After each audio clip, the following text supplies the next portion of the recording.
اس کے وارث، اس کے ذمہ داران نیک تقوی والے ایسے لوگ ہونے چاہیے۔ دوسرے لوگوں کو اس مسجد کی تولیت نہیں سونپنی چاہیے۔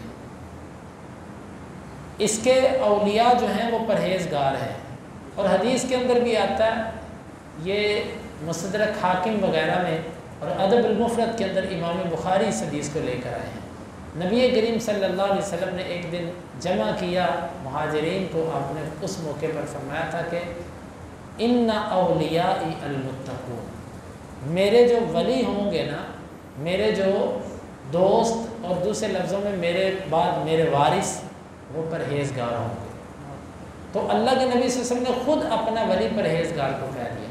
اب کوئی لاکھ دعویٰ کرے کہ میں سید ہوں، اگر اس کے اندر پرہیزگاری اور تقوی نہیں ہے تو وہ اللہ کے نبی کا ولی نہیں ہو سکتا، کیونکہ نبی کریم صلی اللہ علیہ وسلم نے خود واضح کر دیا وَلَٰكِنَّ أَكْثَرَهُمْ لَا يَعْلَمُونَ، لیکن ان میں سے اکثر تو علم ہی نہیں رکھتے، ان کو پتہ ہی نہیں ہے کہ ان کے جرائم کیا کیا ہیں۔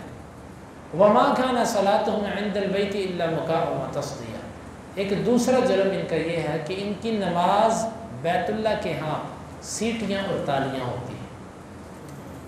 یہ ایسا کیوں کرتے تھے؟ مسلمانوں کی نماز خراب کرنے کے لیے، یا دوسرے لفظوں میں ان کو یوں کہا جا رہا ہے کہ دیکھو نماز ایک سب سے افضل عمل ہے، اور تمہارا سب سے افضل عمل جو ہے نا وہ سیٹیاں اور تالیاں، تو تمہارے باقی دین کا کیا حال ہوگا؟ جب سب سے افضل عبادت تم سیٹیوں اور تالیوں کی کرتے ہو تو باقی عبادتوں کا کیا حال ہوگا؟ اور یہ بات حقیقت ہے کہ جب شیطان کسی کو گمراہ کرتا ہے تو اس کو وہ ایسے ہی کاموں پر لگا دیتا ہے۔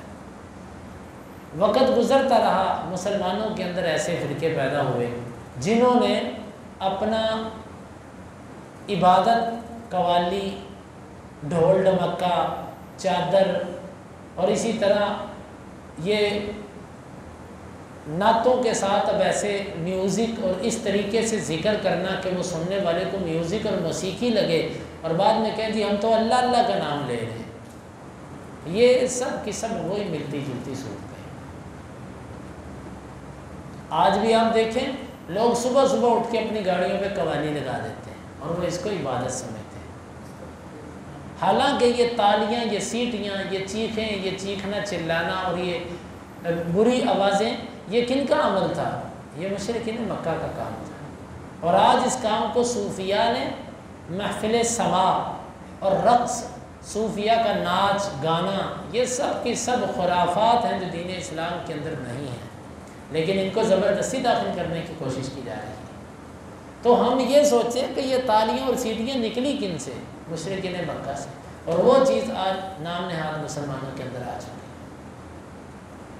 اور یہاں سے اس آیت مبارکہ میں ایک اعتبار سے پیچھے والی آیت میں بھی اللہ تعالیٰ نے مسلمانوں کو فتح کی خوشخبری بھی دی ہے کہ آج کے بعد تولیت اور آج کے بعد اس بیت اللہ کے والی مسلمان ہوں گے، اور ان کی جو عبادت ہے وہ تالیاں اور سیٹیاں نہیں ہوگی، بلکہ ان کی عبادت اسی طریقے پر ہوگی جس طریقے پر ان کو اللہ تعالیٰ نے بتایا۔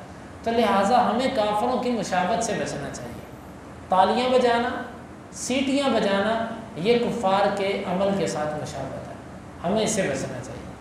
اب کوئی بھی بجائے، وہ دیندار نام کہلواتا ہو اپنے ساتھ، بعض دفعہ ایسے ہوتا ہے کہ مسئلے پر کسی کی توجہ نہیں ہے، کوئی متوجہ نہیں ہے ایک مسئلے کی طرف، لیکن حقیقت یہ ہے کہ یہ تالیاں اور سیٹیاں یہ مسلمان کا عمل نہیں ہونا چاہیے۔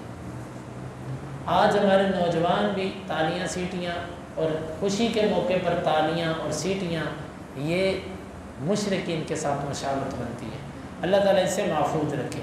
اور ان کی نماز تو بیت اللہ کے ہاں اسی چیز کا نام ہے۔ ایک طرف یہ لوگ ہیں اور دوسری طرف وہ مسلمان ہیں کہ جو نماز کے اندر خشوع و خضوع اختیار کرنے والے ہیں۔ تو بتاؤ بیت اللہ کے والی بننے کا حقدار کون ہے؟ سیٹیاں اور تالیاں والا کہ خشوع و خضوع اختیار کرنے والا؟ خود بخود اللہ تعالیٰ نے اس کا جواب دے دیا،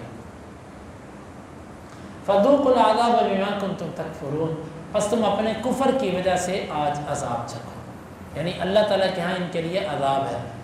فرمایا یہ عذاب بوجہ اپنے کفر کے تم چکھو، تمہیں کفر کی وجہ سے یہ عذاب دیا جائے گا۔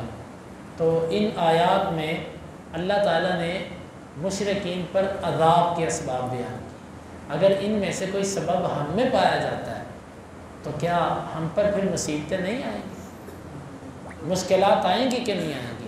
کہ ہم جب لوگوں کو اللہ کے گھروں سے روکنے والے ہوں مختلف طریقوں سے، اور اسی طرح تالیاں اور سیٹیاں یہ ہمارے عمل کے اندر داخل ہو جائیں، تو ہمارے اوپر بھی اللہ کی ناراضگی آئے گی۔